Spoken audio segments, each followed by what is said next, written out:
পানি ফেলে অর্থ নাই বলতে কেউ নেই, চোখের পানির কারণে।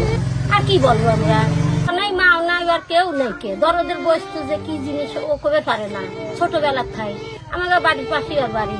আমরা দেখছি জ্বর নাই বলতে কেউ নাই। এখন পাগল টোকাই ওই বোতল খুঁটে খুঁটে জায়গায় জায়গায় থাকে আর খায়। অত আর দরদের বস্তু কেউ নাই। আর কি কব, এইটুকু আপনারা বুঝলেন যে এই দেখেন আজকে যে নদীর মধ্যে পড়ে রয়েছে, একটা ব্যক্তির জন্য থাকতে নেই, এক ফোঁটা চোখের পানি ফেলেনি। অর্থ নাই বলতে কেউ নেই, চোখের পানির কারণে। আর কি বলবো আমরা।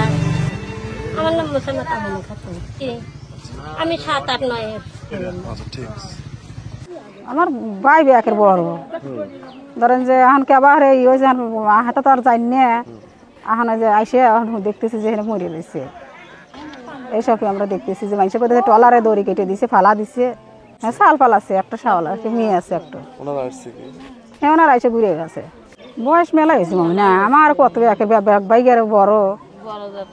আমার জেঠার হইলো শাওয়াল। আমরাই দেখিনি, আমার বড় মাগার আমরাই দেখিনি। আমরাই দেখাশোনা করি, সবকিছু আমরাই করি, ভালোবাসি আমরা। একটু মেয়ে হ্যাঁ আইসে চলে গেছে।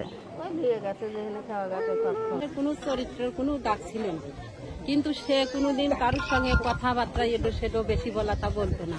সে খাইবে দিছি ছাল ভরে বাদ দিছি, খাইছে, ব্যাপার বিধে নিয়ে গেছে, নিয়ে আসছে, খাইছে। সে ওই আমার আগলা ঘরেই সবকিছু করছে, পায়খানা করছে, এটো সেটো করছে, আমি সাফ করছি, নইলে ওরা আব্বা সাফ করছে। আবার আমার ছালপাল আছে, ইয়ং ছালপাল গাইল ফেটছে, খবরদার রাখতো, তোরা কিছু বলতে পারবো না। আর আমার কথায় ওরা চেপে গেছে, তোরা প্রয়োজন হয় তোরা পাঁচ ফাঁক দিয়ে ঘুরে হাঁটে। এই কথা বলার পর আমার ছেলে মেয়েরা ওকে কোনোদিন কিছু বলেনি। কারণ এই একটা মেয়ে আছে, বউ আছে, বউর আমার ভাগ নেওয়া সম্পদ। তার কিছু ছিল না। যখন বিয়ে করার আগে খালি আমাকে বলছে যে তুমি আমাকে খাইবে দাও, তোমার 5 ডিসিমেল জায়গা আছে, আমি আইনে দিয়ে যাবো। আমি বলছি যে না, আমার দরকার নাই, তুমি খাইবে কতটি ভাত খাইবে তাই খাও আমার বাসায়। নদীর এপার থেকে ওই পারে একটা রশি আছে, ওই রশির মাধ্যমে যে নৌকা আছে, এই নৌকা রশি ধরে এপার থেকে ওপার পার হয়ে যায়। সেক্ষেত্রে সম্ভবত ওই রশি ছিঁড়ে গিয়ে পানিতে পড়ে এই দুর্ঘটনা ঘটছে। অভিযোগ হয়নি না, এখন পর্যন্ত কোনো অভিযোগ হয়নি। আমরা প্রাথমিক তদন্তে দিতে হবে।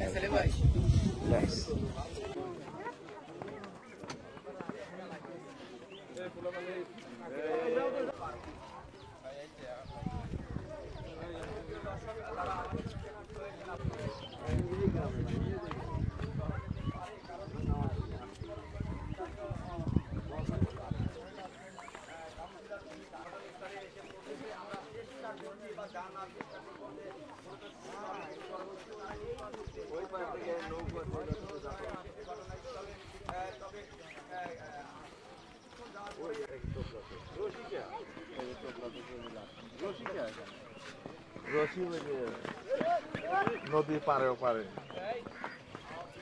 ওই ওখান থেকে